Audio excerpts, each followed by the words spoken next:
दृष्टि आईएएस के news programme में आपका स्वागत है। आज का हमारा टॉपिक है प्रथम भारत मध्य एशिया शिखर सम्मेलन। तो आज का जो ये टॉपिक है, क्योंकि ये सम्मेलन आज हुआ है, तो इसी से जुड़ी हुई हमारी खबर है focus on trade and connectivity as PM Modi set to host first India Central Asia summit. तो इसी समिट से जुड़े हुए इससे पहलुओं पर हम बात करेंगे। तो हमारे क्या डायमेंशंस रहेंगे उन पर हम बात कर लेते हैं। खबर को विस्तार से अभी जानेंगे और फिर जो ये सम्मेलन हुआ है इसके क्या मुख्य बिंदु रहे उन पर नजर डालेंगे और फिर पूरी इसकी पृष्ठभूमि पर बात करेंगे। फिर इसी के मद्देनजर भारत और मध्य एशिया के आपसी संबंधों पर हम चर्चा करेंगे। इसका भारत के लिए क्या महत्व है इस पर भी बात करेंगे और इस क्षेत्र में क्या हमारे सामने चुनौतियां हैं उनको भी जानेंगे हम। और फिर ऐसे में आगे की राह क्या हो सकती है उस पर भी बात करेंगे। और फिर हमेशा की तरह अंत में एक प्रश्न रहेगा। तो चलिए हम अपनी खबर को विस्तार से देखते हैं। प्रधानमंत्री नरेंद्र मोदी ने आज यानी 27 जनवरी 2022 को वर्चुअल प्रारूप में प्रथम भारत मध्य एशिया शिखर सम्मेलन यानी first India Central Asia summit की मेजबानी की। इस सम्मेलन में कजाकिस्तान, किर्गिज गणराज्य, ताजिकिस्तान, तुर्कमेनिस्तान और उज्बेकिस्तान के राष्ट्रपतियों ने शिरकत की। भारत और मध्य एशियाई देशों के बीच नेताओं के स्तर पर अपनी तरह का ये पहला संवाद है। ये बैठक सभी 6 देशों द्वारा व्यापक और स्थायी साझेदारी के महत्व को इंगित करती है। दरअसल भारत ने इस क्षेत्र में चीन की बढ़ती उपस्थिति का मुकाबला करने और तालिबान के अधिग्रहण के बाद अफगानिस्तान पर सहयोग को मजबूत करने के लिए मध्य एशियाई राज्यों पर ध्यान केंद्रित किया है। तो हमने अपनी खबर जान ली। अब आइए जानते हैं कि जो ये सम्मेलन हुआ इसकी क्या खास बातें रहीं। तो प्रधानमंत्री ने सम्मेलन की अध्यक्षता की और इसमें शामिल सभी देशों के प्रमुखों के सामने सम्मेलन के 3 प्रमुख उद्देश्य बताए। वो क्या रहे? क्षेत्रीय सुरक्षा और समृद्धि के लिए भारत और मध्य एशिया के बीच आपसी सहयोग अनिवार्य है, यानी पहला जो उद्देश्य है वो आपसी सहयोग है। दूसरा, आपसी सहयोग को एक प्रभावी ढांचा प्रदान करना जो सभी हितधारकों के बीच विभिन्न स्तरों पर नियमित बातचीत के लिए एक मंच की स्थापना का मार्ग प्रशस्त करेगा। तीसरा, एक महत्वाकांक्षी रोड मैप तैयार करना जो सभी को आगामी 3 वर्षों में क्षेत्रीय संपर्क और सहयोग के लिए एक इंटीग्रेटेड अप्रोच अपनाने में सक्षम बना सके।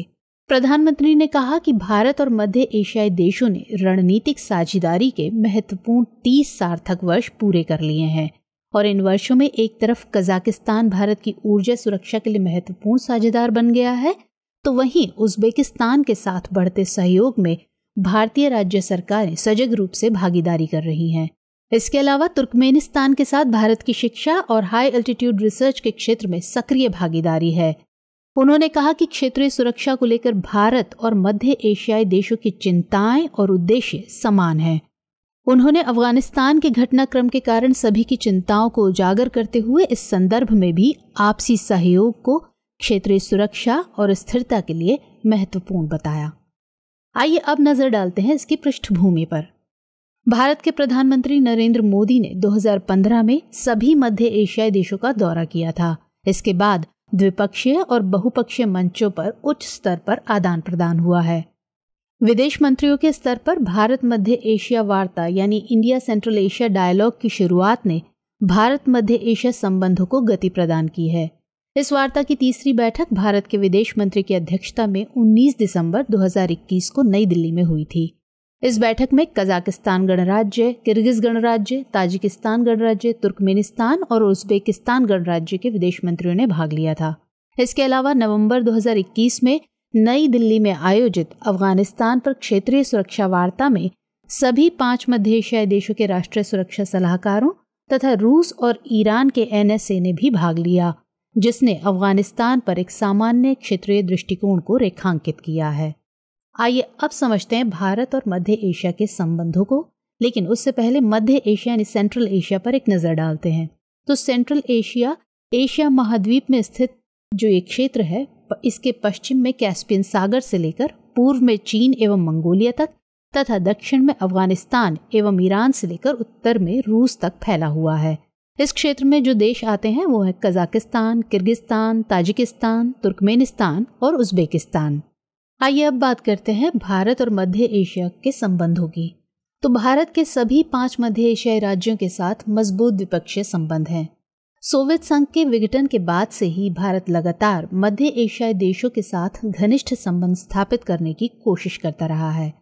ये भू आबद्ध देश हैं, इसलिए पाकिस्तान के माध्यम से व्यापार करने के कारण एक सीधे ढलमार्ग की कमी है, जिसके चलते वर्तमान में भारत और मध्य एशिया के बीच कुल व्यापार केवल $2 बिलियन प्रतिवर्ष के स्तर पर है, जो कि काफी कम है।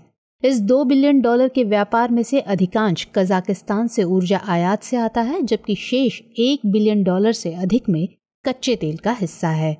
इसी कड़ी में भारत ने ईरान और अफगानिस्तान के साथ एक चाबहार बंदरगाह परियोजना त्रिपक्षीय समझौता किया, जिसके तहत ईरान में चाबहार बंदरगाह का उपयोग करते हुए इन मध्य एशियाई देशों से कनेक्टिविटी को बेहतर बनाया जा सके। वर्तमान में मध्य एशिया के बीच अधिकांश व्यापार ईरान के बांदर अब्बास, उत्तरी यूरोप या चीन के माध्यम से होता है। इसके अलावा India Central Asia business council की स्थापना federation of the Indian chambers of commerce and industry यानी फिक्की द्वारा की जा रही है। साथ ही भारत इन मध्य एशियाई देशों के साथ एयर कॉरिडोर स्थापित करने के लिए भी प्रतिबद्ध है, जिससे कि नियमित कार्गो उड़ानें शुरू कर माल की आवाजाही में न सिर्फ बल्कि आपसी व्यापार में आने वाली बाधाओं व लगने वाले समय को भी कम किया जा सके और देशों के बीच व्यापार और वाणिज्य के क्षेत्र में आदान प्रदान सुनिश्चित हो सके। इसके अलावा भारत ने अशगाबाद समझौते, जिसका उद्देश्य ईरान, ओमान, तुर्कमेनिस्तान और उज्बेकिस्तान के बीच एक अंतर्राष्ट्रीय परिवहन और पारगमन गलियारे की स्थापना करना है, में शामिल होकर क्षेत्र में कनेक्टिविटी के कई विकल्पों का समर्थन किया है। हालांकि चाबहार और अफगानिस्तान के बीच रेल लिंक विकसित किया जाना बाकी है, जो बढ़ते नियमित व्यापार का एक महत्वपूर्ण हिस्सा होगा। भारत ने 2020 में ऊर्जा, स्वास्थ्य सेवा, कनेक्टिविटी, IT और कृषि के क्षेत्रों में विकास परियोजनाओं के लिए $1 बिलियन लाइन ऑफ क्रेडिट का विस्तार किया और मध्य एशियाई देशों के छात्रों के लिए शैक्षिक अवसरों की संख्या बढ़ाने का प्रस्ताव रखा।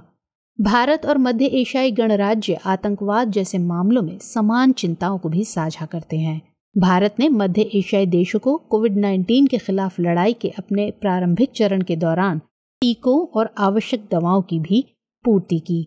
कजाकिस्तान की बात करें तो कजाकिस्तान भारत को यूरेनियम का प्रमुख आपूर्ति करता है और इस क्षेत्र में देश का सबसे बड़ा व्यापार भागीदार भी है। टू वे ट्रेड या दो तरफा व्यापार की बात करें, जिसमें ज्यादातर तेल शामिल है, तो 2020-21 के दौरान ये $1.9 बिलियन रहा। कजाक सैनिक लेबनान में संयुक्त राष्ट्र अंतरिम बल में एक भारतीय बटालियन का हिस्सा हैं।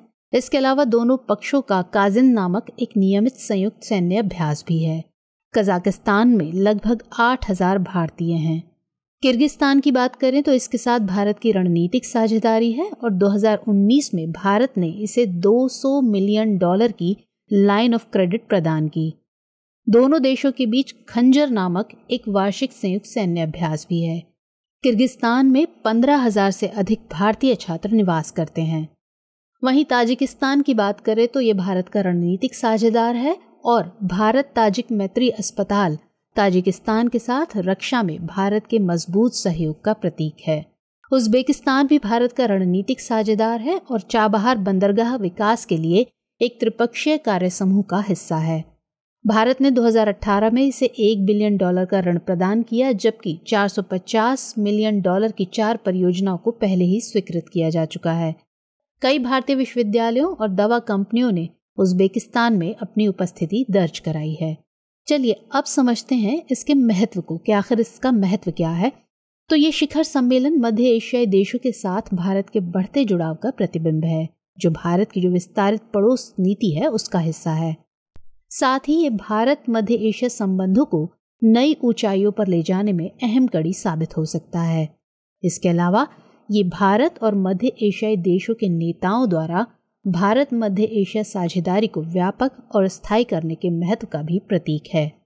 ये इनके साथ भारत के व्यापार और संपर्क, आपसी साझेदारी और सांस्कृतिक संबंध तथा पीपल टू पीपल कॉन्टेक्ट्स को बढ़ावा देने में सहायक होगा। भारत, ईरान और अफगानिस्तान का मानना है कि चाबहार परियोजना भारतीय सामानों के लिए अफगानिस्तान और आगे मध्य एशियाई देशों तक न केवल बेहतर कनेक्टिविटी का आधार बनेगी, बल्कि समुद्री मार्ग तक इनकी पहुंच भी सुनिश्चित करेगी।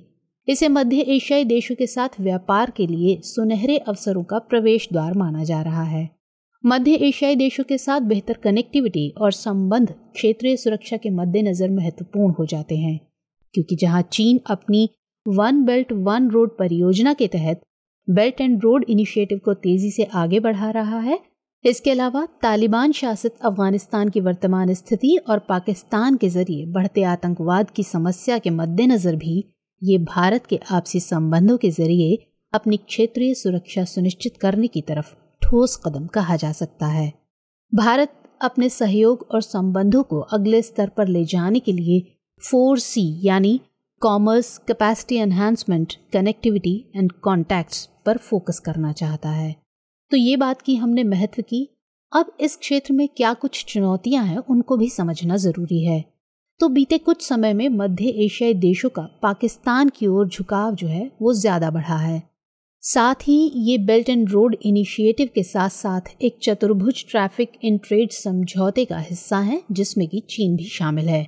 चीन और इस क्षेत्र के बीच व्यापार वर्तमान में 41 बिलियन डॉलर से ज्यादा है, जो कि चीन के बढ़ते प्रसार और उसकी क्षेत्रीय प्रभुसत्ता की ओर इशारा करता है और भारत के लिए एक चिंता का मुद्दा उत्पन्न करता है।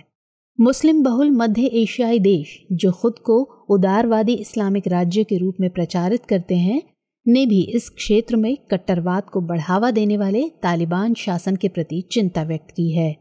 हालांकि सभी मध्य एशियाई देश तालिबान मुद्दे पर भारत के साथ एकमत नहीं हैं। अब ये कुछ चुनौतियां हैं, तो ऐसे में आगे की राह क्या हो सकती है उस पर बात करते हैं।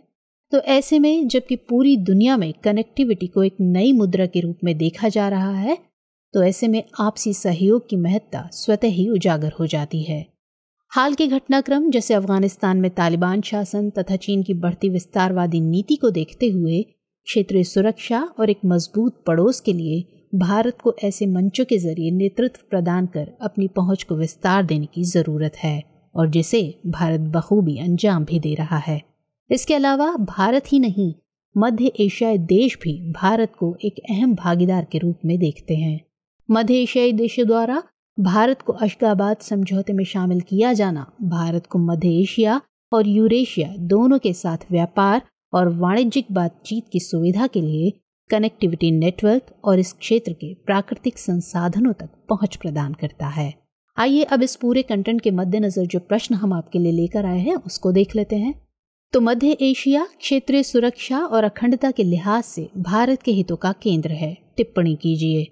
तो प्रश्न को पूरे अच्छे तरीके से समझते हुए अपने उत्तर लेखन का प्रयास कीजिए, उसकी प्रैक्टिस कीजिए अच्छे से। आज के सेशन में इतना ही। मुलाकात होगी अगले सेशन में किसी और टॉपिक के साथ, जो बर्निंग टॉपिक होगा उसको लेकर हम आएंगे आपके लिए। तब तक के लिए स्वस्थ रहिए, सुरक्षित रहिए। जय हिंद।